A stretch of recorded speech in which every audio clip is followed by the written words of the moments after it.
Restaurants have more time to comply with food traceability rules. The Canadian odd burger concept has put U.S. expansion on hold, and Elon Musk's planned restaurant in LA is already controversial.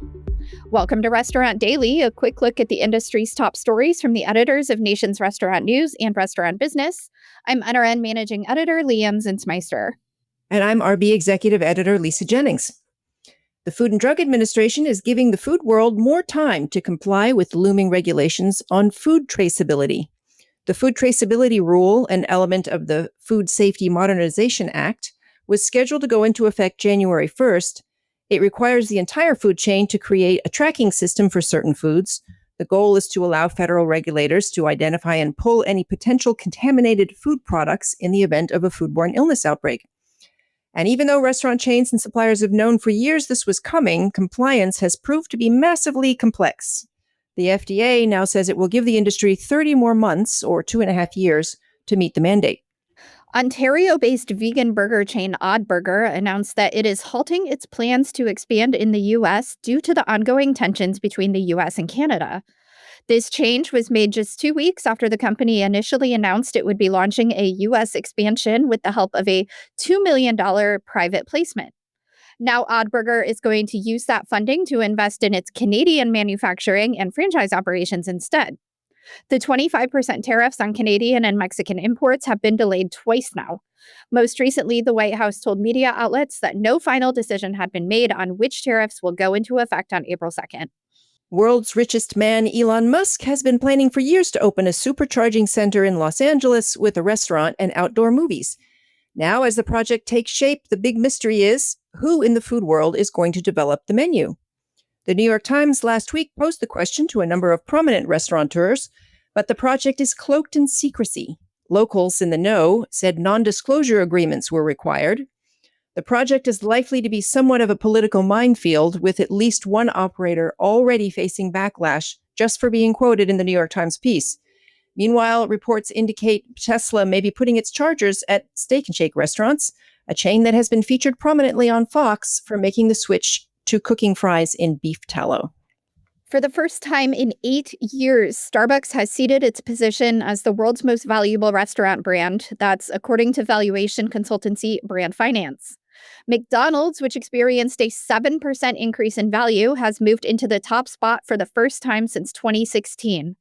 Rounding out the top 5 are KFC, Subway, and Taco Bell. Entering the top 10 for the first time were Chick-fil-A and Wendy's. Chick-fil-A's brand value jumped by 43%, making it the restaurant sector's fastest-growing brand, according to Brand Finance data. Mediterranean fast casual Cava is celebrating its well-loved pita chips with a giveaway on Saturday, which is National Pita Day. Rewards members will automatically be credited for a free order of pita chips in their accounts to add to digital orders on March 29th. All week long, Cava's new spokesperson, a character named Peter Chip, will be amplifying the celebration on social channels. Tillman Fertitta will step down as CEO of the Landry's restaurant empire if he's confirmed for a role in the Trump administration.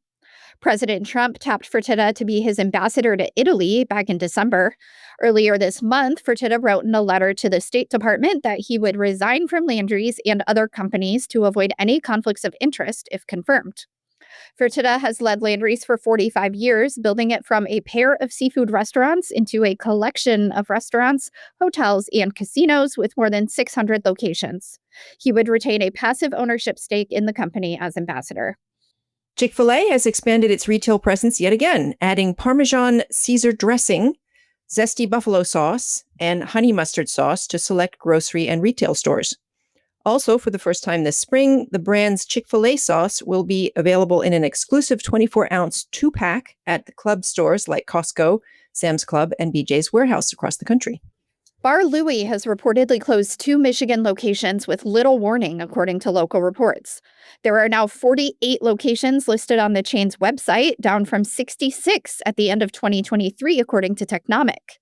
Bar Louie was founded in 1990 in Chicago, priding itself as the original gastropub in the U.S. Prior to the pandemic in 2020, the chain put itself up for sale after filing for bankruptcy.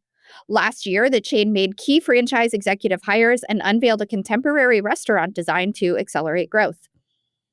Mr. Gatti's Pizza, which announced a partnership last August with Walmart, has opened 12 of those locations inside supermarkets and has 23 under construction, with openings scheduled for the first and second quarters. Fort Worth, Texas-based Mr. Gatti's, founded in 1969, has 234 units open or in development system-wide. And that will do it for today's edition of Restaurant Daily. I'm Leanne Zinsmeister.